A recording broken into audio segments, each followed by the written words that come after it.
Hello everyone, welcome to Dexter camp. आज हम लोग बात करने जा रहे हैं अपने निश्चय बैच में सॉल्यूशंस चैप्टर के लेक्चर 2 के बारे में। इस लेक्चर में हम लोग सॉल्यूशंस चैप्टर को ख़त्म करेंगे। थोड़ा सा लेंथी लेक्चर होने वाला है, आराम से सुनना। हम लोग सवाल और थ्योरी पूरी प्रॉपर डिस्कस कर रहे हैं और हम लोग एनसीईआरटी वाले पोर्शन को भी कवर करेंगे। दैट इज़ अ प्रॉमिस, मैं उसे ज़रूर करूँगा, टेंशन लेने की ज़रूरत नहीं है। और यार उसके लिए भी मैं वीडियो एक बनाई दूंगा जिसके तुम कमेंट करो, मैं वो भी वीडियो लेके ज़रूर आऊँगा। उसके लिए कोई टेंशन की बात नहीं है, ठीक है। संडे या मंडे ट्यूसडे में तुम्हें वो वीडियो मिल जाएगा, ठीक है। अभी फ़िलहाल हम लोग अपने टॉपिक को आगे बढ़ाते हैं और फिर से मैं याद दिला दूं कि आप लोगों को नोट्स कहाँ पे मिलेंगे। नोट्स आपको मिलेंगे सारे कहाँ पे, dextercamp.in पे जाना पड़ेगा, निश्चय बैच के टैब को सेलेक्ट करना पड़ेगा, चैप्टर नेम को सेलेक्ट करना पड़ेगा और प्रॉब्लम शीट और लेक्चर नोट्स वहाँ से तुम्हें मिल जाएंगे, ठीक है। और हम लोगों ने डिस्क्रिप्शन में डायरेक्ट लिंक भी दे रखा है जो तुम्हें साइट पर रिडायरेक्ट करेगा और वहाँ जाके तुम आसानी से इसे यूज़ कर सकते हो, मतलब देख सकते हो वहाँ से। और फ्री है सब कुछ, कोई टेंशन की बात ही नहीं है, ज़्यादा परेशान होने की ज़रूरत नहीं है, ठीक है। सॉल्यूशन चैप्टर से सवाल हर बार आता है, बढ़िया सवाल बनते हैं, तो हम लोग इसे थोड़ा सा और डिटेल में पढ़ेंगे। कुछ सवाल ज़्यादा लगाऊंगा आज, तो हो सकता है थोड़ा लेंथी हो जाए लेक्चर, लेकिन आज मैं फिनिश करूंगा इसे, ठीक है।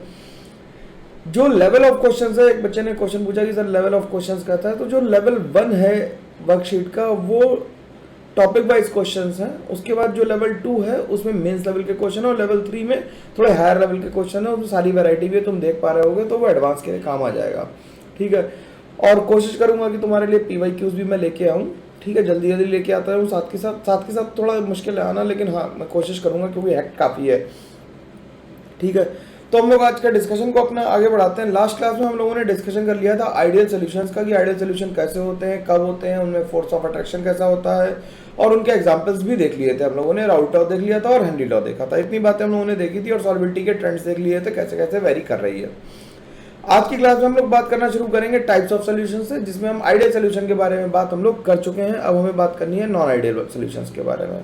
तो नॉन आइडियल सॉल्यूशंस क्या होते हैं? नॉन आइडियल सॉल्यूशन अब दो तरह के हो सकते हैं। वैसे जैसे हम लोगों ने रियल गैसेस के बारे में पढ़ा था, रियल गैसेस कैसी हो सकती हैं? Real gas positive deviation show कर सकती है और नेगेटिव डेविएशन शो कर सकती है, यानी कंप्रेसिबिलिटी फैक्टर Z से ज्यादा हो सकता था या Z से कम हो सकता था। सेम टाइप से हम ये कह सकते हैं कि सॉल्यूशंस जो नॉन आइडियल हैं वो दो तरह के हो सकते हैं। कैसे सॉल्यूशंस?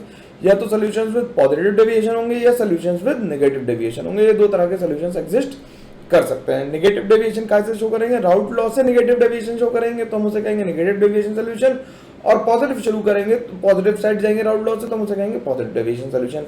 कैसे होता है? लेकिन उससे पहले एक बात हम और कर लेते हैं कि आइडियल सॉल्यूशंस को एक बार फिर से रिकॉल कर लेते हैं, बस इसीलिए लिखा है, बाकी सब तुम्हारे पास लिखा हुआ है। आइडियल सॉल्यूशंस के लिए क्या होता है कि आइडियल सॉल्यूशंस के लिए उसे राउट लॉ फॉलो करना चाहिए। ऑल कंपोजिशंस पे ये बात हम लोग कर चुके हैं। कोहेसिव फोर्सेस और एडहेसिव फोर्सेस क्या होते हैं इसके बारे में लास्ट वीडियो में हम लोगों ने डिटेल में चर्चा की थी। तो यहाँ पे कोहेसिव फोर्स और एडहेसिव फोर्सेस, कोहेसिव मींस जो एक जैसी चीजों के बीच में लगे फोर्स वो कोहेसिव फोर्स है, और एडहेसिव फोर्स जो दो अलग अलग चीजों के बीच में फोर्स लगे वो एडहेसिव फोर्सेस है। तो उन्हें सेम होना चाहिए। अब अगर हम मिक्स कर रहे हैं एक लिक्विड में दूसरा लिक्विड, हम अगर मिक्सिंग कर रहे हैं तो मिक्सिंग के टाइम पे क्या होगा कि डेल्टा H मिक्सिंग, यानी कि जब हम मिला रहे हैं दो सॉल्यूशंस को आपस में मिला रहे हैं तो उनमें ना तो हीट एब्जॉर्ब हो ना रिलीज हो। देखो ये तुम्हें प्रोसेस घर पे बैठ के नहीं समझ में आ सकता। तुमको अगर हमने दूध में पानी मिलाया तो वो कैसा सोल्यूशन होगा तुम्हें घर पे फील ही नहीं होगा। वो हीट इतनी कम होगी या इतनी लेस होगी, एब्जॉर्ब या एमिट होगी, वो इतनी कम होगी कि तुम्हें महसूस नहीं हो पाएगी, है ना। तो महसूस करने वाले लेवल से ऊपर की बात है ये। तो डेल्टा H मिक्सिंग कैसा होगा आइडियल सॉल्यूशंस के केस में? Neither heat is absorb not revolve. तो डेल्टा H मिक्सिंग कैसा होगा? 0। डेल्टा B मिक्सिंग भी 0 होगा, मतलब volume of solution will be equal to volume of solute plus volume of solvent. ये भाई अजीब सी बात लगती है एक बार देखने में, लेकिन ये बात बिल्कुल ठीक है। कितने लोगों को ये बात अजीब लगी कि ऐसा भी हो सकता है कि वॉल्यूम बढ़ जाए? ऐसे सॉल्यूशंस भी होते हैं जिनका वॉल्यूम बढ़ जाता है, तभी हम लोग नॉन आइडियल सॉल्यूशंस की बात करेंगे, ठीक है। डेल्टा B मिक्सिंग कैसा होना चाहिए? 0। डेल्टा G मिक्सिंग, अब मिक्सिंग जो प्रोसेस है भाई, डेल्टा G निगेटिव होने का मतलब है कि प्रोसेस कैसा है? स्पॉन्टेनियस है। अगर दो लिक्विड्स आपस में मिल रहे हैं तो they have to be spontaneous process, non spontaneous process तो होते ही नहीं है। तो अगर सोल्यूशन में मिक्सिंग हो रही है तो प्रोसेस कैसा होना चाहिए? स्पॉन्टेनियस होना चाहिए, यानी कि डेल्टा G को कैसा होना चाहिए? लेस देन 0 होना चाहिए। और एंट्रोपी ऑफ मिक्सिंग हमेशा कैसी होगी? बढ़ी हुई होगी, क्योंकि जब एक सोल्यूशन था तो उसमें कोई भी रिलेशन मतलब इंटरेक्शन ज्यादा नहीं थे, लेकिन A और B दो आ गए तो दो अलग अलग तरह के इंटरेक्शन, 3 अलग अलग तरह के इंटरेक्शन डेवलप हो गए। तो हम कहेंगे क्या कि मिक्सिंग करने से एंट्रोपी जो होती है वो बढ़ती है। एंट्रोपी बढ़ती है, इंथैल्पी चेंज नहीं होती है, डेल्टा जी लेस देन 0 होता है। तो अगर हम नटशेल में बात करो तो हम क्या लिख सकते हो कि delta G is equal to होता है delta H minus T delta S. तो डेल्टा जी निगेटिव होने के लिए डेल्टा एस को क्या होना पड़ेगा, delta S has to be positive, क्योंकि डेल्टा एच कैसा है, 0 है इसमें। ठीक है, बात मेरी समझ में आ जानी चाहिए बिल्कुल आसानी से। एग्जाम्पल्स हम लोग लिख चुके हैं, तो हम लोग अब बात करते हैं नॉन आइडियल सॉल्यूशंस की। नॉन आइडियल सॉल्यूशंस क्या होते हैं, which do not follow Raoult's law. देखो यार, हम लोग ज़्यादा टाइम इधर उधर बर्बाद नहीं कर सकते, टाइम कम है, कंसाइज पढ़ना है और बिना ड्रामे के कर रहे पढ़ना है ना यार। तो सीरियसली पढ़ो, नोट्स जरूर बनाओ। नोट्स में बार बार रिक्वेस्ट कर रहा हूँ कि नोट्स जरूर बनाओ, जरूर जरूर जरूर बनाओ। मेरे साथ साथ लिखो, वीडियो को देखते देखते लिखो, और ज़्यादातर टाइम अपना प्रॉब्लम सॉल्विंग पे खर्च करो, वीडियो देखने पे नहीं। ठीक है, नॉन आइडियल सॉल्यूशंस क्या होते हैं, which do not follow Raoult's law, जिनके लिए डेल्टा एच मिक्सिंग और डेल्टा वी मिक्सिंग 0 के बराबर नहीं होता, यानी उनमें कुछ गड़बड़ हो सकती है। तो solutions with positive deviation solution कैसे होते हैं? पॉजिटिव डेविएशन सॉल्यूशंस वो होते हैं जिनमें वेपर प्रेशर जो एक्सपेरिमेंटल होता है वो थ्योरेटिकल से ज़्यादा होता है। तो अगर हम फोर्सेस की बात करें तो A B forces will be weaker than A forces और बी बी फोर्सेस।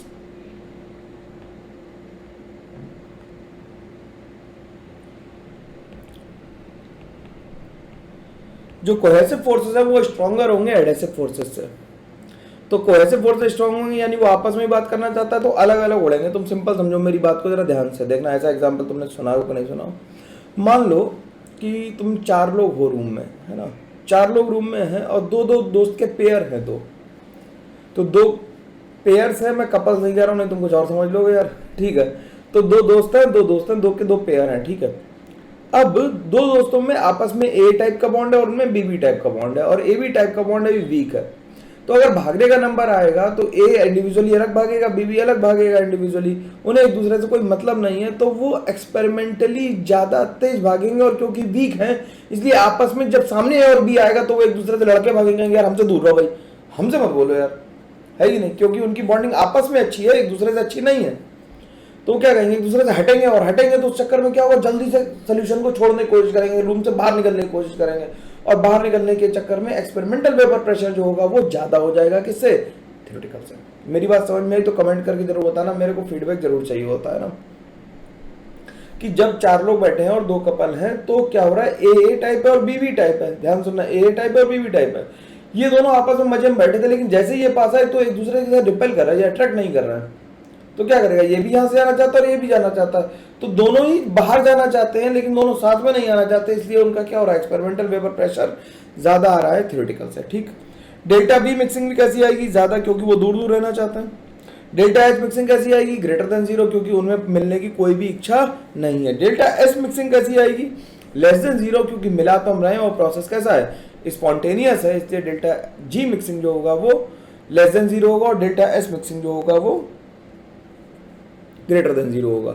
और यहाँ पे फिर से वही बात लिखिए कि कोहेसिव फोर्सेस और एडहेसिव फोर्सेस में कोहेसिव फोर्सेस स्ट्रांग होंगे और एडहेसिव फोर्सेस वीक होंगे, इसीलिए बॉइलिंग पॉइंट एक्सपेरिमेंटल जो होगा वो कम होगा बॉइलिंग पॉइंट थ्योरेटिकल से। अभी हम लोग जब बात करेंगे अपना इसकी क्या कहते हैं बॉइलिंग पॉइंट की, तो मैं बताऊंगा कि बॉइलिंग पॉइंट कैसे हैं। अभी तो फिलहाल के लिए हम इसे ध्यान रख सकते हैं। एग्जाम्पल्स हमें जरूर ध्यान रखने हैं, कई बार पेपर में, नीट में खासकर और मेंस में डायरेक्टली एग्जाम्पल पूछ लेते हैं कि which of the following is an example of positive deviation solution. तो तुम अगर देखोगे ध्यान से तो इथेनॉल में इंट्रामोलिकुलर हाइड्रोजन बॉन्डिंग और बेंजीन नॉन पोलर है। तो एक पोलर एक नॉन पोलर है, तो ये कैसा है, ये नॉन पोलर है, ये पोलर है। तो नॉन पोलर और पोलर के बीच में कोई दोस्ती नहीं, नॉन पोलर से बात करेगा और पोलर से बात करेगा। तो उस चक्कर में क्या होगा कि बेंजीन और इथेनॉल कैसा डेविएशन शो करेंगे, पॉजिटिव डेविएशन शो करेंगे। ये बात हम लोग ध्यान से सीख सकते हैं। सारे एग्जांपल्स को तुम ऐसे वेरीफाई करोगे तो इस बेसिस पे कर सकते हो। जो ना समझ में आए उसे कमेंट करके बताना, मैं उस पर एक्सप्लेनेशन लिख के बताऊंगा या अगली क्लास में उसे टेकअप कर लूंगा। ठीक है, कोई दिक्कत नहीं। एग्जाम्पल्स हमने देखे, benzene and ethanol, chloroform ethanol, benzene acetone, CCl4 chloroform, water methanol, CH2 acetone, CCl4 benzene, CCl4 और टोलुएन। ठीक, अब solution with negative deviation solution. अब नेगेटिव डेविएशन सोल्यूशन में क्या हो रहा है कि वेपर प्रेशर एक्सपेरिमेंटल कम आ रहा है, यानी कि जो ए और बी भी थे इस बारी, उनकी ए बी बॉन्डिंग ज्यादा हो गई, दोनों ने पेयर अप कर लिया। अब उन्हें चारों को साथ उड़ना है, तो जब चारों को साथ उड़ना है तो भाई उड़ने में दिक्कत होगी, क्योंकि 4 लोग उड़ रहे और 2 लोग उड़ रहे, कौन आसानी से उड़ेंगे? 2 लोग आसानी से उड़ेंगे। तो वेपर प्रेशर एक्सपेरिमेंटल जो है वो अब कम आ रहा है, वेपर प्रेशर थ्योरेटिकल से राउल्ट लॉ से, थ्योरेटिकली तो राउल्ट लॉ से आ रहा था। वो ऐसा इसलिए हो रहा है क्योंकि कोहेसिव फोर्सेस जो थे इस बार वीक पड़ गए, तो यानी कि ए टाइप के फोर्स या बी बी टाइप के फोर्स जो थे वो वीकर थे, किससे? ए बी टाइप के फोर्सेस से। तो अब 2 लोगों को साथ में लेके उड़ना है, मुश्किलात बढ़ गई हैं हमारी, ठीक। तो delta we mixing less than 0 हो गया, delta H mixing less than 0, delta G mixing less than 0 और डेल्टा एस मिक्सिंग हमेशा ग्रेटर देन 0 ही रहेगा। यानी कि इसमें हीट क्या होगी? हीट इवॉल्व होगी। इसमें delta H mixing less than 0 का मतलब क्या है? Heat is evolved. ठीक है, इतनी बात मेरी समझ में आ जानी चाहिए सभी को, कोई दिक्कत इसमें किसी को नहीं आनी चाहिए, ठीक। तो बॉइलिंग पॉइंट एक्सपेरिमेंटल जो होगा वो बॉइलिंग पॉइंट थ्योरेटिकल से ज्यादा होगा, क्योंकि अब ज्यादा हीट करना पड़ेगा, 2 लोगों को उड़ाना है तो ज्यादा हीट करना पड़ेगा। एग्जांपल्स इसके देख लो, chloroform acetone, chloroform ether, chloroform benzene, chloroform water और HCl, एसिटिक एसिड और पेरिडीन, एसीटोन और एनिलीन, ठीक है, सिंपल बात है। अब अगर पॉजिटिव डेविएशन का ग्राफ प्लॉट करना हो हमें, तो पॉजिटिव डेविएशन का ग्राफ प्लॉट करेंगे तो जो डॉट लाइन बनी हुई है वो राउल्ट लॉ वाली बनी हुई है। ये डॉटेड लाइन क्या है? राउल्ट लॉ से बनी हुई है, ठीक, ये राउल्ट लॉ से बनी हुई है। तो पॉजिटिव डेविएशन क्या हो रहा है कि किसी भी कंपोजिशन पे जो वेपर प्रेशर आएगा वो राउल्ट लॉ से कैलकुलेटेड से ज्यादा आएगा। और ध्यान रखने वाली बात यह है कि अगर एक सब्सटेंस या एक पोर्शन सोल्यूशन का पॉजिटिव डेविएशन शो करेगा तो सारे कंपोनेंट्स को पॉजिटिव डेविएशन ही शो करना पड़ेगा। ऐसा नहीं हो सकता कि एक कंपोनेंट तो पॉजिटिव डेविएशन शो करे और दूसरा नेगेटिव डेविएशन शो करे, तो ये बिल्कुल भी पॉसिबल नहीं है एट एनी कॉस्ट, कैसे भी करके। आई होप मेरी बात समझ में आई कि अगर एक कंपोनेंट पॉजिटिव डेविएशन शो करेगा तो दूसरे को भी पॉजिटिव ही शो करना पड़ेगा। अगर राउल्ट लॉ से कंपेयर करोगे तो किसी भी पॉइंट पे, अगर हम ये पॉइंट ले लें तो किसी भी पॉइंट पे क्या होगा? राउल्ट लॉ से वेपर प्रेशर यहाँ पे आ रहा था और एक्चुअली वेपर प्रेशर यहाँ पे आ रहा है, तो ये कैसा आ रहा है? पॉजिटिव डेविएशन आ रहा है, ठीक है। चलो भाई, नेगेटिव डेविएशन में क्या होगा? नेगेटिव डेविएशन में ये जो पैराबोलास हैं सारे डाउनवर्ड होंगे, वैसे नीचे की तरफ आएंगे, ठीक।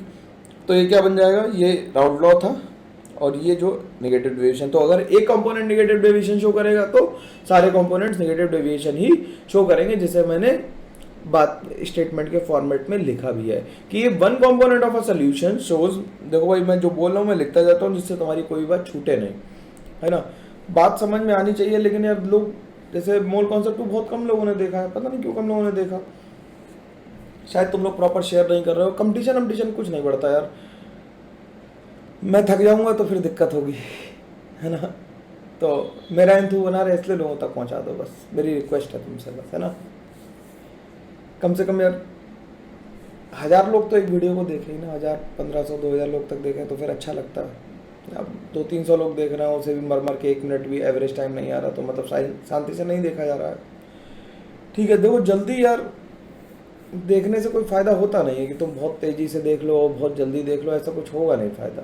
अगर तुम यूट्यूब के भरोसे हो और मेरे भरोसे हो तो मेरे को टाइम देना पड़ेगा तुम्हें। अगर वो तुम टाइम भी नहीं दे सकते अपना, तो फिर तो यार मतलब मैं रिस्पॉन्सिबिलिटी कैसे ले लूँ तुम्हारी? मैं टाइम दे रहा हूँ, तुम टाइम नहीं दे रहे हो, ऐसा हो रहा है। देखो तसल्ली से उसे। तो क्या कह रहा है? If one component of a solution shows positive और negative deviation, then all other component should have to show the same positive और नेगेटिव डेविएशन। ये बहुत इंपॉर्टेंट लाइन है, बहुत ज्यादा इंपॉर्टेंट लाइन है, ठीक है। अब calculation of mole fraction of a component in vapour phase हमें निकालना है। अभी तक हम क्या कर रहे थे कि जो हम मोल फ्रैक्शन निकाल रहे थे तो वो लिक्विड फेज में निकाल रहे थे, अब हमें वेपर फेज में मोल फ्रैक्शन निकालना पड़ रहा है। तो हमने मान लिया कि एक हमारे पास डिब्बा था जिसमें ए और बी 2 कंपोनेंट थे, जिनका PA0 और PV0 क्या था?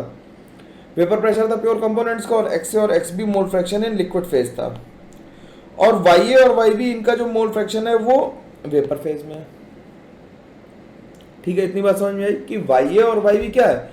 वेपर फेज में है, और XA और XB कहाँ है? लिक्विड फेज में। तो फ्रॉम राउल्ट्स लॉ हम ये लिख सकते हैं कि P total is equal to X A P A not plus X B P V not. बोलो भाई यहाँ तक सब लोग साथ में हैं, हाँ या ना? भाई कमेंट भी कम कर रहे हैं लोग, कमेंट ज़्यादा आने चाहिए है ना, तब से अब मेरे को पता ही नहीं चल पा रहा है ना कि मैं इतना स्लो पढ़ा रहा हूँ या तेज पढ़ा रहा हूँ, ये तक नहीं पता चलता है ना मेरे को। तो तुम्हारी स्पीड क्या है ये तुम बताओगे ना यार, या तुम जैसे बहुत सारे लोग होंगे तो तुम्हारी आवाज़ बुलंद होगी, अपने जैसे दोस्तों को शेयर कराओ, तेज धीमे चलना है तो तेज चलना है तो, है ना? तो क्या करा, from Dalton's law of partial pressure हम लिख सकते हैं कि P A is equal to Y A P T, क्योंकि Dalton's law of partial pressure कहता है कि जो वेपर फेज में मोल फ्रैक्शन और टोटल प्रेशर का मल्टीप्लाई कर लें तो उससे हमें पार्शियल प्रेशर मिल जाएगा। तो पार्शियल प्रेशर पी ए और पी वी की वैल्यू हम यहाँ से लिख सकते हैं। तो पी ए की वाई ए की अगर हमें वैल्यू निकालनी है तो क्या हो जाएगी, P A upon P T, और इसी तरह से वाई बी की वैल्यू निकालनी है तो किसके बराबर आ जाएगी, P V upon P T के बराबर। तो पी ए को लिख सकते हैं X A P A not और पी टी को लिख सकते हैं X A P A not plus X B P V not. इसी तरह से वाई बी को लिख सकते हैं X B P V not upon X A P A not plus X B P V not. ठीक, अब बात आती है कंडेंसेशन ऑफ वेपर्स की। ये भी ध्यान से सुनने वाली बात है। हम क्या करना चाहते हैं, बेसिकली हम प्योरिफिकेशन करना चाहते हैं। हम दो लिक्विड्स को प्योरीफाई करना चाहते हैं कि एक मोर वोलेटाइल है और एक लेस वोलेटाइल है। इन तीनों डिब्बों को उठा के ऊपर कर लें थोड़ा सा कन्वीनियंस के लिए। ठीक,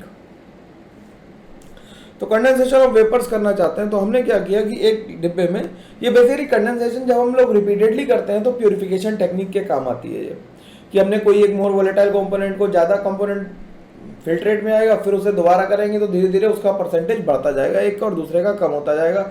ये बात तुम समझ पा रहे होगे कि मान लेते हैं कि जैसे पी ए जो है, ए मोर वोलेटाइल है। ए क्या है, यहाँ पे लिख लेते हैं मोर वोलेटाइल है, मोर वोलेटाइल लिखना है। ठीक है, ए क्या है, मोर वोलेटाइल है। अब अगर ए मोर वोलेटाइल है तो ए के वेपर्स ज्यादा होंगे इन गैस फेज, तो लिख लेते हैं वेपर्स विल बी रिच इन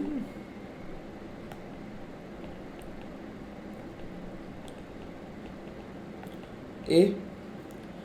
जब हमने इसे कंडेंस कराया यहां पे, तो हमने क्या कराया, इसे यहां पे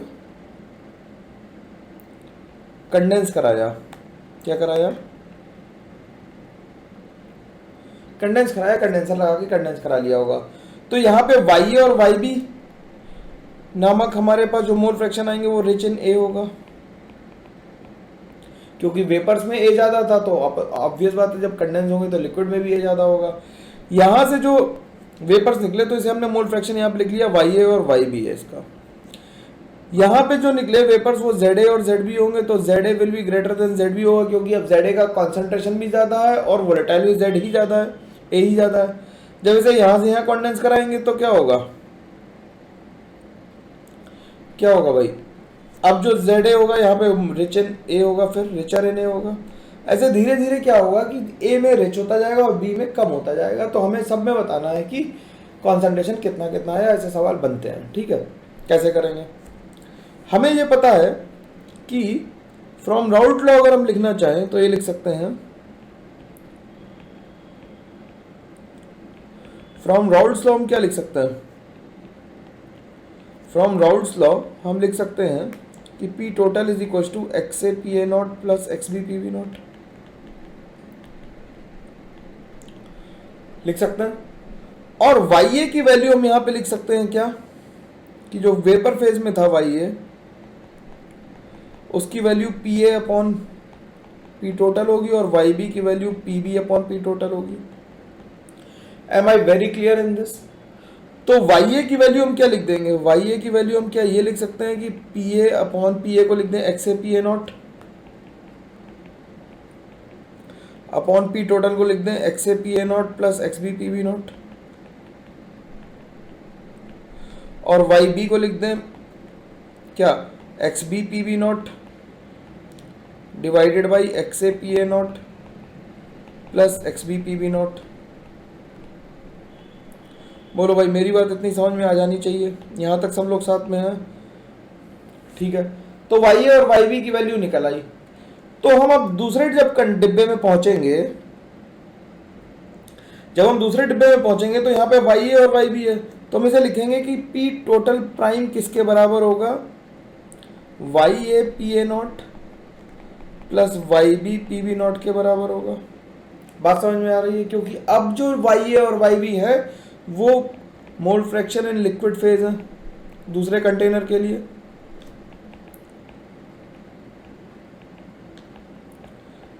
भाई बात समझ में आई? तो इसके लिए हम जेड ए की वैल्यू क्या लिखेंगे? जेड ए लिखेंगे वाई ए अपॉन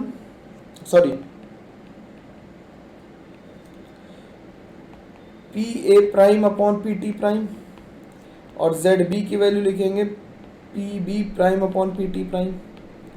तो जेड ए की वैल्यू किसके बराबर आ जाएगी? Y A P A not divided by Y A P A not plus Y B P B not के बराबर आ जाएगी, और जेड बी की value Y B P B not upon Y A P A not plus Y B P B not के बराबर आ जाएगी। यहाँ तक बात मेरी सबको समझ में आ जानी चाहिए, ऐसा मैं मानता हूँ। ठीक है, बिल्कुल सिंपल तरीके से कर रहा हूँ, किसी को कोई दिक्कत नहीं आनी चाहिए, धीरे धीरे लगा रहा हूँ। तो तुम्हारा टास्क ये है कि तुम्हें जेड ए और जेड बी की वैल्यू तो पता है, तो इसके जो ऊपर वेपर्स हैं, यहाँ पे वेपर्स का जो कंपोजिशन मान लेते हैं, इनका कंपोजिशंस कुछ ऐसा मान लेते हैं कि टी ए और टी बी है।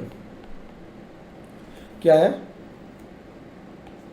वेपर फेज में जो मोल फ्रैक्शन है वो टी ए और टी बी है। तो तुम्हें टी ए और टी बी की वैल्यू बतानी है। मैं छोड़ रहा हूँ इस भरोसे से कि तुम इसे सॉल्व करोगे, मेरी बात को दोबारा लिख के देखोगे तो बिल्कुल ये सॉल्व किया जा सकता है, इसमें किसी को कोई प्रॉब्लम नहीं आएगी।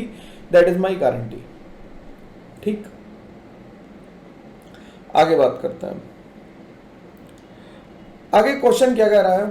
क्वेश्चन कह रहा है mole fraction of A vapours above the solution of a mixture of A and B, जिसमें एक्स ए की वैल्यू 0.4 है, विल बी कितनी होगी? हमें यानी कि वाई ए की वैल्यू निकालनी है। इसमें हमें किसकी वैल्यू निकालनी है?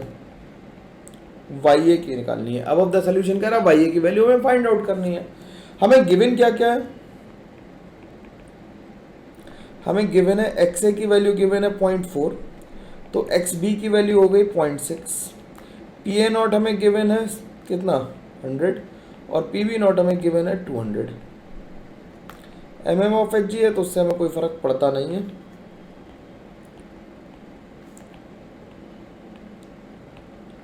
तो अगर हम पी टोटल लिख दें तो P total will be X A P A not plus X B P B not होगा। तो X A P A not की वैल्यू कितनी हो गई? 0.4 इंटू 100 प्लस 0.6 इंटू 200, तो ये हो गया 40 प्लस हो गया ये 120, तो ये हो गया 160। सही कैलकुलेशन कर रहा हूँ ना? डेसिमल से डेसिमल गया, डेसिमल से डेसिमल गया। ठीक है, ठीक। पीटी की वैल्यू निकल आई तो वाई ए की वैल्यू किसके बराबर हो जाएगी? X A P A not upon P T. तो X A P A not की वैल्यू हो गई 40 डिवाइडेड बाई पी टी की वैल्यू हो गई 160, तो ये 1/4 आ गया, यानी कि 0.25 आंसर इसका आ गया। 0.25 आंसर आ गया। 0.25 आंसर हमें सी ऑप्शन में दे रखा है, तो इसका आंसर क्या हो गया? सी हो गया। सिंपल सा सवाल था, आसानी से समझ में आया होगा, मेरे को उम्मीद है। तो अब आगे बात करते हैं, और आगे बात करते हैं हम लोग कॉलिगेटिव प्रॉपर्टीज़ की। कॉलिगेटिव प्रॉपर्टीज़ क्या होती हैं भाई? कॉलिगेटिव प्रॉपर्टीज़ का मतलब होता है कलेक्शन पे डिपेंड करने वाली प्रॉपर्टी, यानी नंबर ऑफ पार्टिकल पे डिपेंड करने वाली प्रॉपर्टीज़ को हम कॉलिगेटिव प्रॉपर्टीज़ कहते हैं। ठीक है, कॉलिगेटिव प्रॉपर्टीज़ किसकी होती है? Colligative properties are those properties which depend entirely upon the number of particle of solute dissolve in a known volume of solvent and not upon the nature of the solute. Nature of solute पे depend नहीं कर रही हैं, किस पे depend कर रही हैं? कॉलिगेटिव प्रॉपर्टीज जो डिपेंड कर रही हैं नंबर ऑफ पार्टिकल पे डिपेंड कर रही हैं, नेचर ऑफ सोल्यूट पे डिपेंड नहीं करें कि तुमने नमक डाला है या चीनी डाली, इससे मतलब नहीं, कितने पार्टिकल्स हैं इस पे डिपेंड कर रही हैं। बात समझ में आनी चाहिए कि कॉलिगेटिव प्रॉपर्टी किस पे डिपेंड करें? कॉलिगेटिव प्रॉपर्टी डिपेंड कर रही है नेचर ऑफ, डिपेंड कर रही है नंबर ऑफ पार्टिकल्स पे, नेचर ऑफ पार्टिकल पे डिपेंड नहीं कर रही हैं। Solute is invariably taken as non volatile. Solute हमेशा कैसा लेना है? नॉन वोलेटाइल लेना है। जब हम वोलेटाइल सोल्यूट ले रहे थे तो हम बात कर रहे थे किसकी? जब हम वोलेटाइल सोल्यूट ले रहे थे तो हम बात कर रहे थे राउट लॉ की। अब नॉन वोलेटाइल सोल्यूट लेंगे तो हम कॉलिगेटिव प्रॉपर्टीज़ की लेंगे। और सोल्यूशन कैसा लेंगे, हम लेंगे solution very very dilute. Dilute solution लेने से फ़ायदा ये होगा कि हम आइडियल सोल्यूशन के लिए राउट लॉ हम कभी भी यूज़ कर सकते हैं ज़रूरत पड़ने पर। तो हमें कॉलिगेटिव प्रॉपर्टीज़ के लिए 3 शर्तें हैं। पहली शर्त यह है कि वो केवल नंबर ऑफ पार्टिकल पे डिपेंड करती है, नेचर ऑफ पार्टिकल पे डिपेंड नहीं करती है। दूसरी कि जो सॉल्यूट होगा वो नॉन वॉलेटाइल होगा। और तीसरी कि जो सोल्यूशन होगा वो आइडियली बिहेव करेगा। आइडियली बिहेव करने का मतलब है कि जो सोल्यूशन होगा वो बहुत डाइल्यूट सोल्यूशन होगा। तो 3 बातों का हमें ध्यान रखना है। नंबर 1, मैं इसलिए बार बार रिपीट कर रहा हूँ कि ये पेपर में लिखने के लिए आती सीधे सीधे है ना, बोर्ड में तो कम से कम आती है लिखने के लिए और बाकियों के भी काम आ जाएगी। तो नेचर ऑफ सॉल्यूट पार्टिकल पे डिपेंड नहीं करेगा, नंबर ऑफ पार्टिकल पे डिपेंड करेगा, नॉन वोलेटाइल सॉल्यूट चाहिए। और नंबर 3 की सोल्यूशन कैसा होना चाहिए, डाइल्यूट सोल्यूशन होना चाहिए जिससे आइडियल इक्वेशन यूज हो सकते हैं, आइडियल सोल्यूशन की इक्वेशन यूज हो सके। तो हमारे पास किस्मत से केवल 4 ही कॉलिगेटिव प्रॉपर्टीज है, lowering in vapour pressure, elevation in boiling point, depression in freezing point और ऑस्मोटिक प्रेशर। तो सबसे पहले बात करते हैं लोअरिंग इन वेपर प्रेशर की। लोअरिंग इन वेपर प्रेशर में होगा क्या भाई कि हमने क्या किया कि हमने एक बाल्टी में मान लो एक मग में हमने पानी ले लिया, ठीक है, और उसका हमने वेपर प्रेशर मेज़र किया। और एक में मग में पानी लिया और उसके ऊपर थोड़ा सा नमक स्प्रिंकल कर दिया और उसके बाद उसका वेपर प्रेशर मेज़र किया। तो तुम ऐसा पाओगे कि जो जिस पे नमक स्प्रिंकल किया था उसका जो वेपर प्रेशर है वो कम है। क्यों, ऐसा क्यों हो रहा है? क्योंकि जब वेपराइजेशन हो रहा था तो सरफेस फिनोमेना था, सरफेस से पार्टिकल ऊपर उठ के जा रहे थे, सरफेस से पार्टिकल ऊपर उठ के जा रहे थे। अब हमने सरफेस को नॉन वोलेटाइल सॉल्यूट से ब्लॉक कर दिया तो we provide some hindrance for the molecule the surface particle to eject from the surface, तो जिसकी वजह से कम वेपर सब निकल पाएंगे। तो when a non volatile solute is dissolve in a liquid the vapour pressure of the solution becomes lower than that of the pure solvent, और इसी की वजह से हम क्या कर रहे हैं, लोअरिंग इन वेपर प्रेशर हो रही है, ठीक है। तो अगर हम राउट लॉ से बात करें, क्योंकि सोल्यूशन डाइल्यूट है तो हम मान लेते हैं फॉर आवर कन्वीनियंस हमने क्या ले लिया, late the solution contains Na moles of solvent and Nb moles of solute such that Na is very very greater than Nb, यानी डाइल्यूट सोल्यूशन की बात हम कर रहे हैं। तो फ्रॉम राउट लॉ हम क्या लिख सकते हैं, X A P A not is equals to P A लिख सकते हैं, X A P A not is equals to P A लिख सकते हैं। इसमें तो किसी को कोई प्रॉब्लम होनी ही नहीं चाहिए, ये तो हम लिख ही सकते हैं। अच्छा भाई, जब ये लिख सकते हैं तो हमने माइनस का मल्टीप्लाई कर लिया, तो X A P A not is equals to minus of P A लिख सकते हैं। यहाँ तक सब लोग साथ है, माइनस का मल्टीप्लाई करने से किसी को कोई नुकसान नहीं हो रहा है। अब हमने इसमें क्या किया, पी ए नॉट ऐड कर दिया, तो दोनों तरफ पी ए नॉट हमने ऐड कर दिया, तब भी किसी को कोई प्रॉब्लम नहीं होनी चाहिए। यहाँ से पी ए नॉट कॉमन ले लो तो ये 1 माइनस एक्स ए बचेगा, और P A not minus P A which is called lowering in vapour pressure, ये क्या है, लोअरिंग इन वेपर प्रेशर है, which becomes equals to P A not times X B. तो किस पे डिपेंड कर रही है, एक्स बी पे डिपेंड कर रही है। तो यानी कि lowering in vapour pressure of solvent depends upon the solute, है ना। तो अपने P A not minus P A upon P A not कर दे तो इसे एक्स बी के बराबर लिख देंगे, और एक्स बी की वैल्यू हम जानते हैं किसके बराबर है, N B upon N A plus N B के बराबर है, ठीक। तो relative lowering in vapour pressure कहेंगे, क्योंकि रिलेटिव टू ए नॉट, मतलब तुम्हारे नंबर मान लो कम आए तो ठीक है, कम आए, लेकिन किसके रिलेटिव, टॉपर के रिलेटिवली तुम्हारे नंबर बहुत कम आए तब डांट सुनोगे, है कि नहीं। तो relative lowering in vapour pressure की बात कर रहा है। तो P A not minus P A upon P A not क्या हो गया, पी ए नॉट क्या है, प्योर सॉल्वेंट का वेपर प्रेशर, पी ए क्या है, सोल्यूशन का वेपर प्रेशर। तो NB upon Na plus NB हो गया। फॉर डाइल्यूट सोल्यूशन हम क्या लिख सकते हैं, Na is very very greater than NB, तो Na plus NB is approximately Na के बराबर होगा। तो PA0 minus P upon PA0 की वैल्यू NB बाई Na हो जाएगी। ये अप्रॉक्सीमेट रिजल्ट है, एग्जैक्ट नहीं है। ये मैंने यहाँ पे हाईलाइट करके लिखा है कि ये अप्रॉक्सीमेट रिजल्ट है, एग्जैक्ट नहीं है। एग्जैक्ट कैसे आएगा, PA0 minus P upon PA आ जाएगा। अंतर देखो, ऊपर PA0 है, यहाँ पे PA आ गया, तो NB अपॉन Na है, ये एग्जैक्ट है। तो इस एग्जैक्ट फॉर्मूले को हम ड्राइव करना चाहते हैं। तो हमारे पास जो नॉन एग्जैक्ट फॉर्मूला था वो क्या था, PA0 minus PA upon PA0 is equal to था XB के बराबर। तो PA0 minus PA upon PA0 को लिख दिया हमने NB upon Na plus NB। देखते रहना भाई, आसानी से समझ में आ जाएगा, किसी को कोई प्रॉब्लम आएगी नहीं इसमें। तो इसे हमने रेसिप्रोकेट कर लिया, ऊपर नीचे कर दिया, मतलब 1 अपॉन कर लिया पूरे को ही। तो ये हमने इसे ऐसे लिख दिया, क्योंकि सारे पॉजिटिव नंबर्स हैं, ऐसा लिखने में कोई हर्जाना नहीं है, कोई दिक्कत नहीं है। तो PA0 upon PA0 minus PA को हमने फिर से क्या लिख दिया, ये हो गया Na अपॉन NB प्लस 1। 1 को हिंदी में बोले तो पक्षांतर करके ले आए। किसने, कितने लोगों ने पक्षांतर सुना है, या ट्रांसफर करके इधर ले आए, डिवाइड कर देंगे। मैं यार हिंदी मीडियम से पढ़ा हूँ ना, तो मैं कभी कभी हिंदी मीडियम बोलने में थोड़ा अच्छा लगता है, बहुत दिन हो गए नहीं बोलते हैं। तो इसे माइनस PA0 प्लस PA लिख दिया, तो ये Na अपॉन NB हो गया। PA0 से PA0 कैंसिल हो गया, तो ये हो गया PA upon PA0 minus PA is equal to Na upon NB। और इसी को हम अगर हम उल्टा करके लिख दें, फिर से 1 अपॉन कर दें, तो ये PA0 minus PA upon PA आ गया, ध्यान रखना। तो ये NB बाय Na के बराबर आ गया।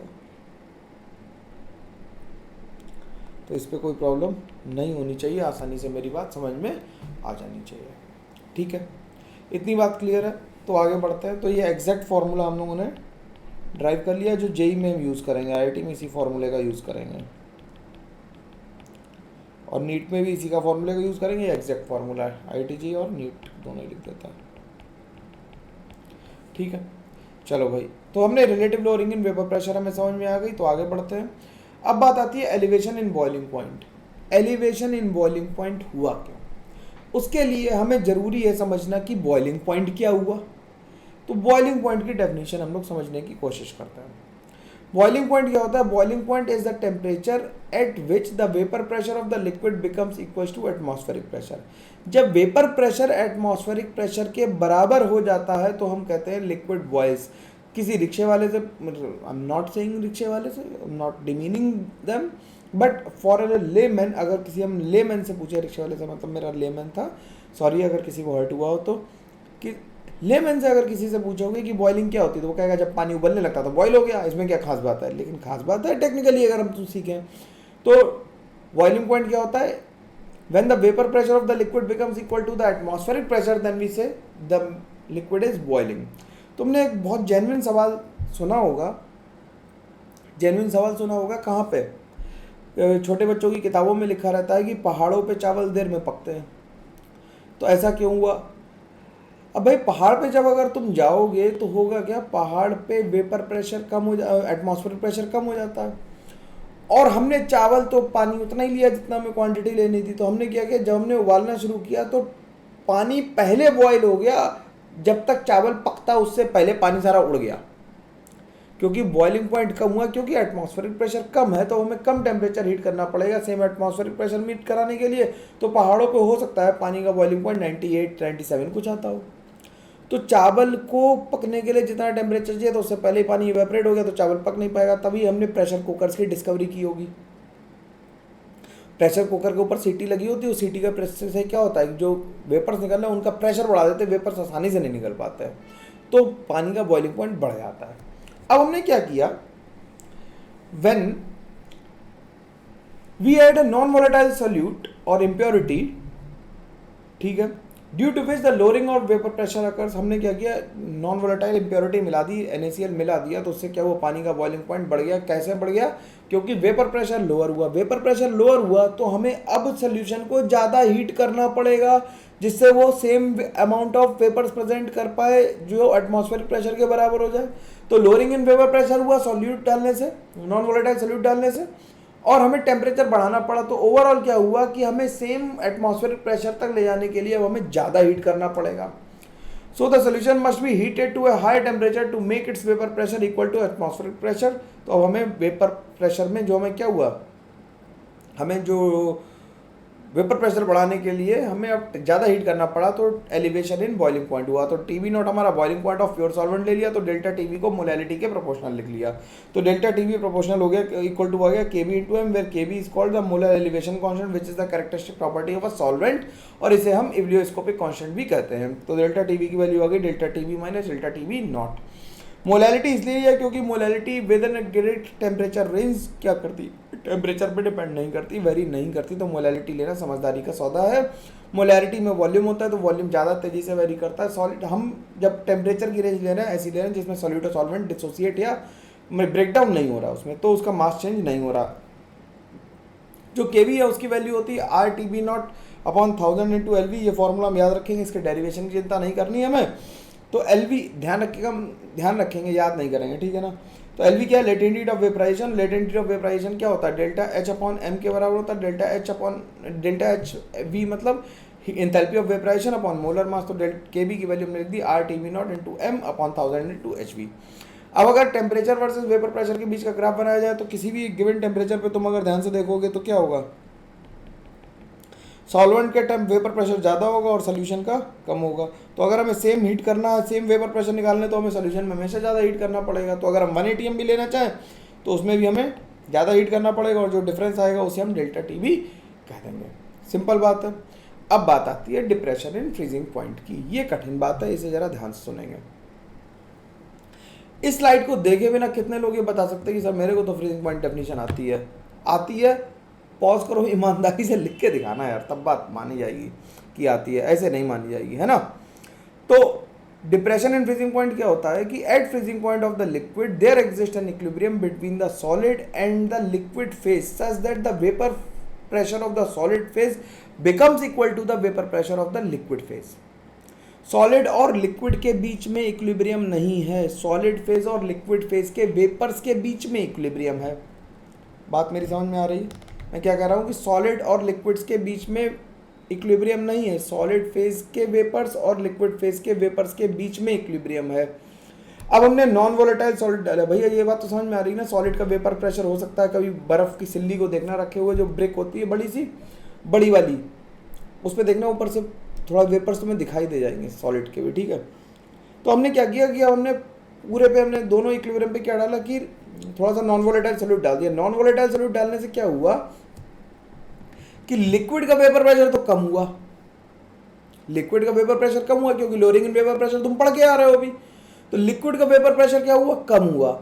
सॉलिड का वेपर प्रेशर उतना ही रहा। तो इक्विलिब्रियम को मेंटेन करने के लिए ली चैटलियर चाचा आ जाएंगे और वो क्या करेंगे, सॉलिड से लिक्विड की तरफ वेपर्स को भेजने लगेंगे। हम चाहते हैं सॉलिड फिक्स रहे, सॉलिड बदले ना, तो हम रिएक्शन को वापस लाना चाहते हैं, तो हम क्या करेंगे, टेम्परेचर को कम कर देंगे। फिर से लिक्विड का वेपर प्रेशर कम हुआ नॉन वोलेटाइल सॉल्यूट डालने से, इतनी बात सबको समझ में आनी चाहिए। लिक्विड का वेपर प्रेशर कम हुआ, सॉलिड का वेपर प्रेशर उतना ही था, तो उसने मेंटेन करने के लिए सॉलिड से लिक्विड की तरफ चलना शुरू कर दिया, क्योंकि वो तो इक्विलिब्रियम मेंटेन करेगा ली चैटलियर के अलोंग, ठीक है। ली चैटलियर की बात मान के वो इक्विलिब्रियम मेंटेन करेगा, और इक्विलिब्रियम मेंटेन करने के चक्कर में सॉलिड लिक्विड में कन्वर्ट होना शुरू होगा, और हम सॉलिड को सॉलिड बने रहने देना चाहते हैं, तो हम क्या करेंगे, टेम्परेचर को कम करेंगे, ठीक है। When a non-volatile solute is added to the liquid, the escaping tendency of solvent molecules from the liquid to the solid phase decreases, whereas from solid to liquid remains constant.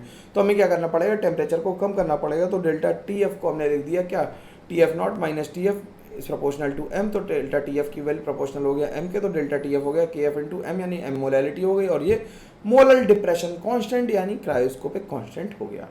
बिल्कुल जैसे हमने के B की value लिखी थी वैसे ही हम के एफ की वैल्यू भी लिखेंगे, R T F not square upon 1000 into L F. यहाँ पे एल एफ क्या होगा, लेटेंट हीट ऑफ फ्यूजन होगा, जो enthalpy of fusion upon molar मास के बराबर होगा। अब किसी भी एक टेम्परेचर पे जब चेक करोगे तो सोल्यूशन का वेपर प्रेशर ज़्यादा कम आएगा और सॉल्वेंट का ज़्यादा आएगा। और जब फ्रीजिंग होती है तो ध्यान रखना, सॉल्वेंट फ्रीज होता है, सॉलिड फ्रीज नहीं होता। कौन फ्रीज होता है, सॉल्वेंट फ्रीज होता है। NaCl में फ्रीज कौन हुआ होगा, सॉल्वेंट फ्रीज होगा। NaCl तो पहले से ही सॉलिड है, वो तो कहीं से फ्रीज होगा। तो कौन फ्रीज हुआ, सॉल्वेंट फ्रीज हुआ, सॉल्यूट फ्रीज नहीं हुआ। तो इसलिए ग्राफ का नेचर भी बदल जाता है, टिप ऑफ कर जाता है। क्यों? क्योंकि जैसे ही फ्रीजिंग पॉइंट आएगा उसके बाद सॉलिडिफाई हो जाएगा, फिर वो नेचुरल कर्व को फॉलो नहीं करेगा। ठीक, अब बात आती है ऑस्मोसिस की। ऑस्मोसिस क्या होती है? Osmosis is the selective passage of solvent molecules through a semi permeable membrane from dilute solution to a concentrate solution is called osmosis. कई बार लोग इसे उल्टा बोलते हैं कि वो कहते हैं डाइल्यूट सोल्यूशन वो होता है जिसमें सॉल्वेंट कंसंट्रेशन ज़्यादा होता है। सिंपल बात है, डाइल्यूट तो उसी बोलो जिसमें सॉल्वेंट कंसंट्रेशन ज़्यादा होगा। तो selective passage of solvent molecule जा रहा है, सॉल्यूट मॉलिक्यूल्स नहीं जा रहे। ध्यान रखना है इस बात का कि solvent molecules through a semi permeable membranes from dilute solution to a concentrated solution is called osmosis, and the hydrostatic pressure required to prevent this osmosis is called osmotic pressure. Semi permeable membrane से solvent particle solution की तरफ जाना शुरू होंगे तो जो इधर side मतलब जो सॉल्यूशन साइड पे वेपर मतलब प्रेशर एक्सर्ट करना पड़ेगा जिससे कि पैसेज रुक जाए, उसे हम ऑस्मोटिक प्रेशर कहेंगे। अब ऑस्मोटिक प्रेशर के दो लॉ हैं, बॉयल्स वॉन्ट ऑफ लॉ और Charles van't Hoff law. Boyle's van't Hoff law क्या कहता है? At constant temperature pi is directly proportional to C. तो पाई इक्वल्स टू क्या हो गया? पाई हो गया ऑस्मोटिक प्रेशर और सी हो गया कॉन्सेंट्रेशन। कॉन्सेंट्रेशन को n/v भी लिख सकते हैं। तो ये बात हमें बिल्कुल कोई तकलीफ देनी नहीं चाहिए। देखो भाई, मैं ये जानता हूँ कि तुम लोग अच्छे से पढ़ रहे हो, नोट्स बना रहे हो, मेरे साथ साथ बना रहे हो, और उसके बाद केवल सवाल लगाओगे नोट्स पे, बहुत इधर उधर से बहुत जगह से नहीं पढ़ोगे। ठीक है, मेरे पास कमेंट्स कम आ रहे हैं, लोग कम देख रहे हैं। पिछला वीडियो 11th वाला कम लोगों ने देखा, पता नहीं क्यों कम देखा। तो कम से कम 2000 लोगों को देखना चाहिए। थोड़ा शेयर ज़्यादा कर दो यार प्लीज़, ज़्यादा शेयर कर दोगे तो मोटिवेशन मेरा तो बस वही है कि फंडा कि जब कम लोग देखते तो मैं दुखी सा हो जाता हूँ, थोड़ा सा बस मैं दुखी हो जाता हूँ। मैं पढ़ाऊँगा तो पूरा, चाहे एक बंदा भी देख रहा हो इस वीडियो को, ठीक है, तब भी मैं उस बंदे के लिए पढ़ा दूंगा पूरा कोर्स, आई डोंट केयर। लेकिन हम मेरे मोटिवेशन के लिए, जैसे तुम बोल रहे हो और कोई ऑडियंस ना हो, कोई सुनने वाला ना हो, तो बोलना बेकार हो जाता ना। वैसे ही मेरे साथ भी यार थोड़ा सा दुख होता है जब कम लोग देखते हैं। देखो पूरा चार्ल्स वॉन्ट ऑफ लॉ क्या कह रहा है? At constant concentration pi is proportional to T, तो पाई इज इक्वल टू हो गया सी टी, तो पाई इक्वल टू हो गया सी आर टी या C S T. C S T Chhatrapati Sahu ji terminus नहीं है, वो सी कॉन्सेंट्रेशन है, एस सोल्यूशन कॉन्स्टेंट है और टी टेम्परेचर है। एस और टी की यूनिट सेम होती है, मतलब एस और आर की यूनिट सेम होती हैं, उसे हम यूनिवर्सल गैस कांस्टेंट की तरह ही डील कर लेते हैं। लिमिटेशंस क्या है कि it is valid only for non volatile solute. Non volatile solutes के लिए ही ये ऑपरेटिव है, बाकी सबके लिए ऑपरेटिव नहीं है। ठीक, सॉल्यूट एसोसिएशन और dissociation should not be there. Solute का एसोसिएशन या डिसोसिएशन नहीं होना चाहिए। If the solution is highly concentrated और temperature is very high then this equation is not truly valid. अगर टेम्परेचर बहुत ज़्यादा हुआ या कंसंट्रेशन बहुत ज़्यादा हुआ तो ये सब इक्वेशन वैसे भी बर्बाद हो जाएगी, नॉन आइडियल की तरह बिहेव करने लगेगी, तो pi equals to C R T काम नहीं कर पाएगा। ठीक है, मेरी बात समझ में आती जा रही है? ठीक, आइसोटोनिक सॉल्यूशंस क्या होते हैं? अब आइसोटोनिक सॉल्यूशंस से पहले एक टर्म आता है आइसोटोन्स। आइसोटोन्स वो होते हैं जिनमें नंबर ऑफ न्यूट्रॉन सेम होते हैं। Don't confuse it with isotonic. Isotones वो होते हैं जिनमें नंबर ऑफ न्यूट्रॉन्स सेम होते हैं। आइसोटोन्स ऐसे न्यूक्लियाई जिनमें नंबर ऑफ न्यूट्रॉन सेम है, उन्हें हम आइसोटोन्स कहते हैं। और आइसोटोनिक सॉल्यूशन उन सॉल्यूशंस को कहते हैं जिनके ऑस्मोटिक प्रेशर सेम होते हैं। आइसोटोनिक सॉल्यूशंस वो सॉल्यूशंस हैं जिनके ऑस्मोटिक प्रेशर सेम हो, उन्हें हम क्या कहेंगे? आइसोटोनिक सॉल्यूशन कहेंगे। और आइसोटोन्स वो हैं जिनमें नंबर ऑफ न्यूट्रॉन सेम होंगे। तो पाई 1 इक्वल्स टू पाई 2 हो जाएगा, यानी कि पाई की वैल्यू 22/7 मत रख देना यार पागलों की तरह। पाई क्या है? ऑस्मोटिक प्रेशर है, तो पाई 1 इक्वल्स टू पाई 2 हो गया, तो क्या हो गया? आइसोटोनिक सॉल्यूशन हो गया। ठीक, अब हमेशा सॉल्यूशन के ऑस्मोटिक प्रेशर सेम तो रहे नहीं होंगे, किसी एक का ज़्यादा हो गया और किसी एक का कम हो गया। जब कोई भी चीज़ ज़्यादा होती है तो हम उसे कहते हैं हाइपर, कोई भी चीज़ कम होती तो कहते हैं हाइपो। जैसे तुमने हाइपर वैलेंसी सुनी होगी, हाइपर एक्टिव सुना होगा, हाइपर टेंशन सुनी होगी, तो ज़रूरत से ज़्यादा तो हाइपर। तो हाई ऑस्मोटिक प्रेशर का मतलब अगर टेम्परेचर कांस्टेंट है तो कंसंट्रेशन ज़्यादा होगा, और लो ऑस्मोटिक प्रेशर का मतलब है कि कंसंट्रेशन कम होगा। तो जहाँ कंसंट्रेशन कम है वहाँ से हाई कंसंट्रेशन की तरफ पार्टिकल मूव कर जाएंगे। तो movement of solvent particle takes place from hypotonic solution to hypertonic solution. इस बात को हम लोग ध्यान रख सकते हैं आसानी से। अब बात आती है एबनॉर्मल कॉलिगेटिव प्रॉपर्टीज़ की। अभी तक हम लोग ये मान रहे थे कि सब कुछ आइडियल है, सब लोग साधु लोग हैं, कोई एसोसिएट नहीं कर रहा, कोई डिसोसिएट नहीं कर रहा। तो सॉल्यूट के साथ 3 केस हो सकते हैं, या तो वो एसोसिएट करे या डिसोसिएट करे, या एसोसिएट और डिसोसिएट दोनों ही ना करे। या तो एसोसिएट करे या डिसोसिएट करे, या एसोसिएट और डिसोसिएट ना करे।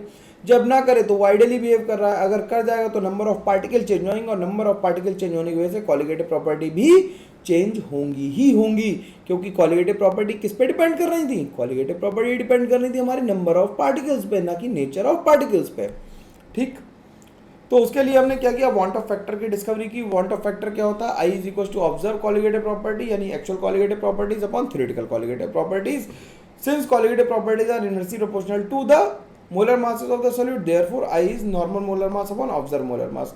मैंने यहाँ पे ये प्रूफ करके भी दिखाया, जैसे हम लिख लें कि P A not minus P A upon P A को लिख लें हमने क्या? N B by N A लिखा था, तो डब्ल्यू बाई एम बी हो जाएगा। तो ये क्या है?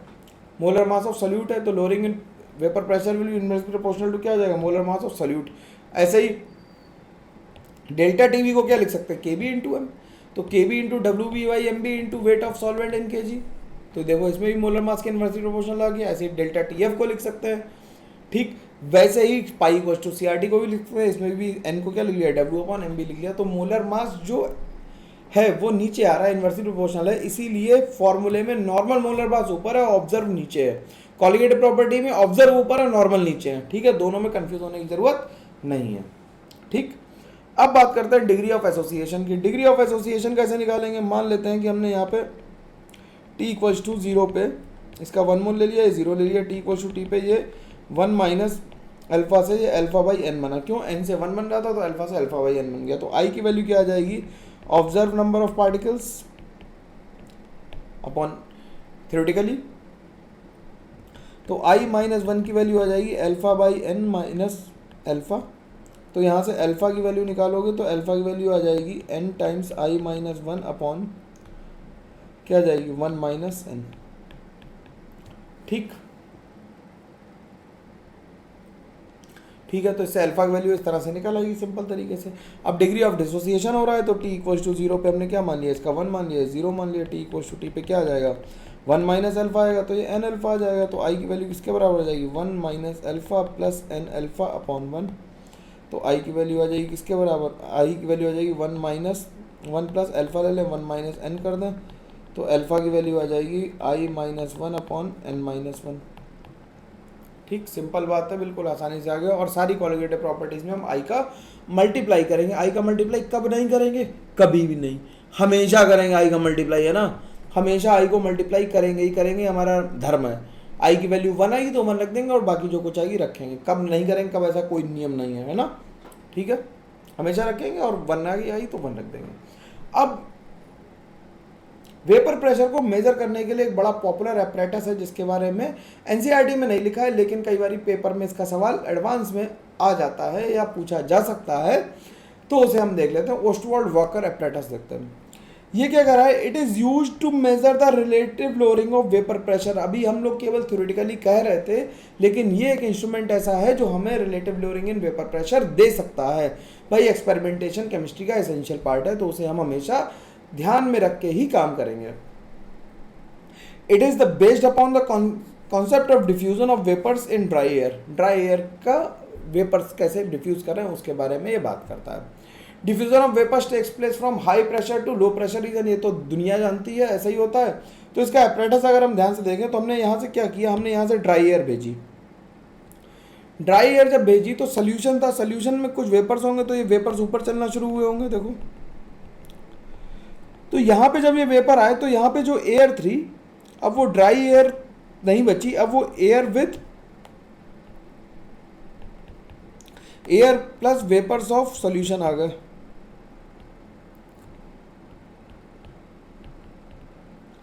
ठीक, फिर आगे चली। सॉल्वेंट का वेपर प्रेशर ज्यादा होता है किससे? सॉल्यूशन से। तो यहाँ पे अब air plus vapours of solution plus solvent भी हो जाएगा। और यहाँ पे एक हमने डेसिकेटर लगा दिया, यानी कि हमने यूट्यूब में कैल्शियम क्लोराइड रख लिया।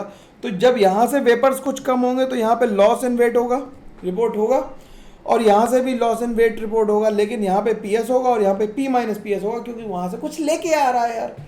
जो लॉस इन वेट हुआ वो गेन इन वेट के बराबर होना चाहिए। सिंपल बात है कि जितने वेपर्स उधर से लोड किए इधर लोड किए, और वो कैल्शियम क्लोराइड में जाके वो शांत हो जाएंगे, क्योंकि वो एक्वस फॉर्म में होंगे, तो उसे एब्जॉर्ब कर लेगा तो क्या होगा, वेट में गेन होना चाहिए। अब इसे हम टेक्निकली लिख दें कैसे, तो हमने क्या लिखा, let the loss of mass of solution is W, let the mass of solvent is W prime. तो टोटल गेन इन मास हो गया W प्लस W प्राइम।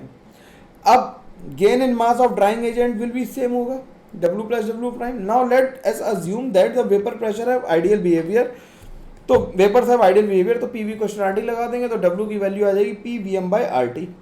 बोलो भाई यहाँ तक सब लोग साथ हैं। W की वैल्यू क्या आ गई, PVm/RT। इसे एक बार लूप में लगा के देखना, एक दो बार देखोगे तो समझ में आ जाएगी मेरी बात मैं क्या कर रहा हूँ। दो बार सुनना पड़ेगा, नया है ना, स्कूल में भी नहीं सुना होगा तुमने, और शायद कोचिंग वाले पता नहीं पढ़ा रहे कि नहीं पढ़ा रहे। तुम्हारी कमेंट करके बताना कितने लोगों ने ओशवाल्ड वॉकर एपेरेटस डिटेल में ऐसे पढ़ा है, प्रूफ किया है। तो loss and mass of the solution will be P of solution into Vm/RT, और loss of mass of solvent is equal to P solvent minus P solution into Vm/RT। तो gain in मास कितना हो जाएगा, दोनों को हम ऐड कर दें, इस नंबर को और इस नंबर को ऐड कर दें, दोनों को ऐड कर दिया तो आ गया P not solvent into Vm/RT। तो P naught of solute minus P of solution upon P naught of solvent is equal to loss of mass of solvent upon gain in mass of drying agent. इस तरह से हम इसे निकाल लेंगे। अब थोड़े से क्वेश्चंस देख लेते हैं, इसका नाम लिख लेते हैं। ये क्या है हमारे पास, ये हमारे पास क्वेश्चन है। कुछ क्वेश्चन एक दो मैं करूंगा, एक दो तुम घर से करोगे, तो हो जाएगा काम दोनों का मिलके। और शीट सबको लगानी है, ध्यान रखना है बिल्कुल तरीके से। कह रहा है complex of iron and cyanide is 100% ionised at 1 molar if its elevation in boiling point, if its elevation in boiling point is 2.08 degree centigrade then the complex is। अब देखना जरा कि हमें delta T B is equal to, हमें पता है के B into molality होता है और इंटू आई होता है, ठीक। तो हम इससे क्या करें, हम आई निकाल लें। 100% आयनाइज्ड कह रहा है, अगर हम आई निकाल लें और फिर नंबर ऑफ आइंस काउंट कर लेंगे। जिन्हें नंबर ऑफ आइंस काउंट नहीं करना था उन्हें मैं सिखा दूंगा, ठीक है। तो डेल्टा टी बी की वैल्यू है 2.08, आई की वैल्यू कैलकुलेट करनी, के की वैल्यू 0.52 और इंटू मोलैलिटी है 1। तो आई की वैल्यू आ गई 2.08 डिवाइडेड बाई 0.52, तो इसे अगर हम कैंसिल कर दें तो ये 4 टाइम्स चला जाएगा, तो आई की वैल्यू आ गई 4। यानी कि 100% आयनाइज होने पे 4 आयन आने चाहिए। अब जब के Fe4 FeCN6 आयनाइज होगा तो देखो अंदर वाला ब्रैकेट पूरा एक आयनाइज होगा और बाहर वाला अलग आयनाइज होगा। जिन्होंने कोऑर्डिनेशन नहीं पढ़ा उनके लिए बता रहा हूँ कि जो ब्रैकेट के अंदर चीज़ है, बड़े ब्रैकेट के अंदर, जो इस लार्ज ब्रैकेट के अंदर है, वो पूरी स्पीशी अलग रहेगी। तो इसमें कितने आ जाएंगे, 4 Fe3 प्लस आइंस आएंगे और प्लस 3 FeCN6 3 माइनस आइंस आएंगे, 4 माइनस आइंस। ये इस तरह से ब्रेक होगा। ऐसे ही K3 FeCN6 को ब्रेक करेंगे तो क्या आ जाएगा, 3K प्लस आएगा और एक आ जाएगा FeCN6 3 माइनस। तो इसका आंसर तो ये 4 आ गया, 3 और 1 ये 4 हो गए टोटल। इसे भी देख लेते, K4 FeCN6 को करेंगे तो 4K प्लस आएगा। भाई मेरी बात सबको समझ में आ रही है। और FeCN6 चार्ज कैसे बैलेंस कर रहे हैं वो बाद में देख लेंगे। यहाँ से आ जाएगा 3Fe3 प्लस और FeCN6 के 2 आ जाएंगे और यहाँ पे 3 माइनस आ जाएगा। तो यहाँ पे कितना आ गया, 5 आ गया, यहाँ पे 5 आ गया, यहाँ पे 7 आया, तो यहाँ पे 4 आया। तो यही वाला आंसर हमारा बी ठीक हो गया। सिंपल सवाल था, आसानी से लग जाएगा, ठीक। अगला क्वेश्चन तुम्हारे लिए गिफ्ट है, सिंपल सवाल है बहुत, इसलिए मैं छोड़ रहा हूँ। लगा के इसका आंसर कमेंट बॉक्स में चाहिए, मेरे को चाहिए, मतलब चाहिए यार। मैं मेहनत कर रहा हूँ, तुम भी मेहनत करोगे, तभी हम दोनों मिलकर सेलेक्ट होंगे, और जब तुम सेलेक्ट होगे तब मैं सेलेक्ट हो पाऊंगा, है ना। उसके अगला क्वेश्चन चलो मैं एक और कर देता हूँ, क्योंकि ज़्यादा क्वेश्चन है तो मैं एक एक छोड़ रहा हूँ, एक कर रहा हूँ। क्वेश्चन की स्पेलिंग सही लिख लेते हैं पहले। क्वेश्चन क्या कह रहा है, 12.2 ग्राम्स ऑफ बेंजोइक एसिड, इसका मोलर मास दिया है, 100 grams of benzene has depression in freezing point of 2.6 degree centigrade if 100% dissociation number of molecules of benzoic acid associated state would be, ठीक। तो हमें डेल्टा टी बी की value दे रखी है, इसे लिख लें आई इंटू के बी इंटू एम, लिख सकते हैं। डेल्टा टी बी की वैल्यू दे रखी है 2.6, आई की वैल्यू हमें निकालनी है और के बी की वैल्यू हमें पता है 5.2 दे रखी है, ठीक। और मोलैलिटी कितनी दे रखी है, given weight upon molar mass upon weight of solvent. मतलब मैं फॉर्मूला लिखूं क्या? चलो फॉर्मूला लिख देता हूँ, तुम लोग कंफ्यूज ना हो। तो इसे लिखते हैं WB upon MB into mass of solvent in grams इन 2000। तो ये हो गया कितना, यहाँ से तो कैंसिल हो गया, तो 1 इज इक्वल टू हो गया I इंटू 2 इंटू W की वैल्यू 12.2 है और ये 122 है इंटू 100 इंटू 1000, तो ये 10 आ गया, ये सब कुछ कैंसिल हो गया। तो I की वैल्यू आ गई 1/2। I की वैल्यू 1/2 आने का मतलब क्या है? डाइमराइज हो गया होगा। डाइमराइज हो गया यानी कि बेंजोइक एसिड के मॉलिक्यूल कितने एसोसिएट हुए? 2 मॉलिक्यूल एसोसिएट हुए, क्योंकि I की value half I 0.5 I means dimerisation हो गया। क्या हो गया? डाइमराइजेशन हो गया। सिंपल बात है, आसानी से आंसर आ जाएगा। ठीक, एक सवाल तुम्हारे लिए आइसोटोनिक है, यानी आइसोटोनिक का मतलब क्या होता है? Same vapour pressure, same osmotic pressure. तो इसका क्वेश्चन का आंसर तुम घर से निकालोगे और मेरे को ये 2 क्वेश्चन करके बताओगे। ठीक है, इतनी बात क्लियर है। अब बात आती है एजियोट्रोप्स की। एक पेज खाली इसलिए छोड़ देता हूँ हर बार नोट्स की, जिससे तुम्हें कोई भी इंपॉर्टेंट बात लगे तो लिख लो। एजियोट्रोप्स क्या होते हैं? Azeotropes are constant boiling mixtures. ठीक है, तो 2 तरह के हो सकते हैं कांस्टेंट बॉइलिंग मिक्सचर, एक तो मिनिमम बॉइलिंग एजियोट्रोप हो सकते हैं और मैक्सिमम बॉइलिंग एजियोट्रोप हो सकते हैं। Azeotropes are form by non ideal solution only. केवल नॉन आइडियल सोल्यूशन ही एजियोट्रोप बना सकते हैं, आइडियल सोल्यूशन एजियोट्रोप नहीं बनाते हैं। मिनिमम बॉइलिंग एजियोट्रोप क्या होगा? At a certain temperature, certain composition, the boiling point of that composition mixture will be lower than that of pure solvent and pure solvents A and B। तो ये हमने pressure का graph बनाया, तो अगर minimum आएगा तो देखो इसका जो TA का बॉइलिंग पॉइंट है वो A का बॉइलिंग पॉइंट TA0 है और B का कितना TB, लेकिन जो ओवरऑल आ रहा है कंपोजिशन पे वो क्या आ रहा है? दोनों से कम आ रहा है। तो ऐसे हम कहते हैं मिनिमम बॉइलिंग एजियोट्रोप, और उसके जब अगर बॉइलिंग पॉइंट कम होगा तो वेपर प्रेशर ज़्यादा होगा। ठीक, इसी तरह से मैक्सिमम बॉइलिंग एजियोट्रोप में क्या होगा कि अब टेम्परेचर ज़्यादा होगा और प्रेशर कम होगा। ठीक, तो जो मैक्सिमम बॉइलिंग एजियोट्रोप है वो कौन सा सोल्यूशन बनाएंगे? जो पॉजिटिव डेविएशन शो कर रहा है, और मिनिमम बॉइलिंग एजियोट्रोप वो बनाएंगे, मैक्सिमम बॉइलिंग एजियोट्रोप वो बनाएंगे जो निगेटिव डेविएशन शो कर रहा है, और मिनिमम बॉइलिंग एजियोट्रोप वो बनाएंगे जो पॉजिटिव डेविएशन शो कर रहे हैं। सिंपल बात है, स्टेटमेंट टाइप क्वेश्चन सीधे से पूछा जा सकता है। अब बात करते हैं टाइप्स ऑफ सब्सटेंसेस की। टाइप्स ऑफ सब्सटेंसेस कैसे होते हैं? टाइप्स ऑफ सब्सटेंसेस 3 तरह के होते हैं, हाइग्रोस्कोपिक, डिलिक्विसेंट और फ्लोरेसेंट। ये तीनों शब्द एक जैसे साउंड करते हैं। कितने लोगों को इसका सही मतलब पता है? जरा लिख के बताना मेरे को। भाई देखो, इसका सही मतलब नहीं पता होता। हम लोगों को क्या पता होता? हम लोगों को सब पता होता है कि सब कुछ सिनोनिमस है, और सिनोनिम्स एग्जिस्ट नहीं करते। मैं कई बार ही टोक चुका हूँ तुम्हें, है ना।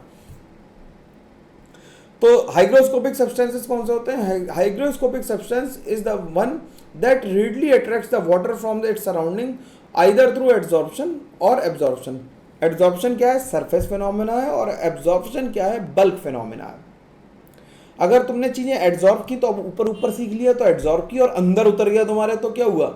बल्क फिनोमेना यानी एब्जॉर्प्शन हुआ। इसीलिए चीजें एब्जॉर्ब होती हैं। एग्जाम्पल जैसे honey, glycerine, ethanol, methanol, concentrated esters of, ये क्या है? हाइग्रोस्कोपिक चीजें हैं। ये सराउंडिंग से वाटर को एब्जॉर्ब कर लेती है। डिलिक्विसेंट क्या होती है? They also readily absorb water in from air, but they keep on absorbing in large quantities until they get dissolve into the solution. Basically state change हो जा रहा है। हाइग्रोस्कोपिक भी वाटर एब्जॉर्ब कर रही थी, डिलिक्विसेंट भी वाटर एब्जॉर्ब कर रही है, लेकिन वो इतना ज़्यादा कर रही है कि अपनी स्टेट तक को चेंज कर दे रही है। जैसे तुम नमक रख के छोड़ दो खुले में, तो देखना धीरे धीरे वो पानी में मिल जाएगा, इतना मॉइस्चर एब्जॉर्ब कर लेगा, पानी पानी हो जाएगा। तुमने देखा होगा ना, स्प्रिंकलर्स हम रखते हैं, उसमें नमक डालो तो बरसात आ रही है, देखो फंस जाता ना, नमक निकलता नहीं, क्योंकि वाटर बहुत ज़्यादा बना लेता है। तो इसके एग्जाम्पल्स हम लोग NH4Cl, NaNO3 और NaOH और CaCl2। फ्लोरोसेंट सब्सटेंस क्या होते हैं? It is a chemical which has water associated with it, इसके साथ वाटर एसोसिएटेड है, ठीक है।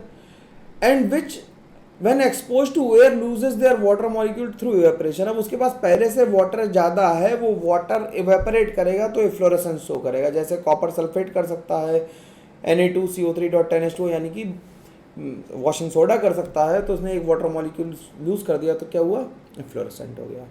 अब वेपर प्रेशर कंपोजिशन डायग्राम ये भी सीख लेते हैं, छोटी सी बात है, मैं कहा लास्ट में बता ही दूंगा तुम्हें, ये भी कम ही लोग जानते हैं।